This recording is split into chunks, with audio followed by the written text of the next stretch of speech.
నేను సచ్చింటుంది, నా కసి తీస్తాది, బాధపడి పీడ పోతుంది, నేను సంతోషంగా ఉండగలుగుతానని ఎంతో దిగిరిగా అనుకుంటే,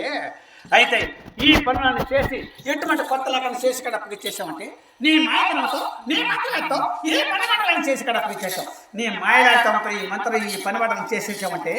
వసాయి నేను ఏమాత్రమైనా నేను ఇచ్చిన మాట ప్రకారంగా నీకు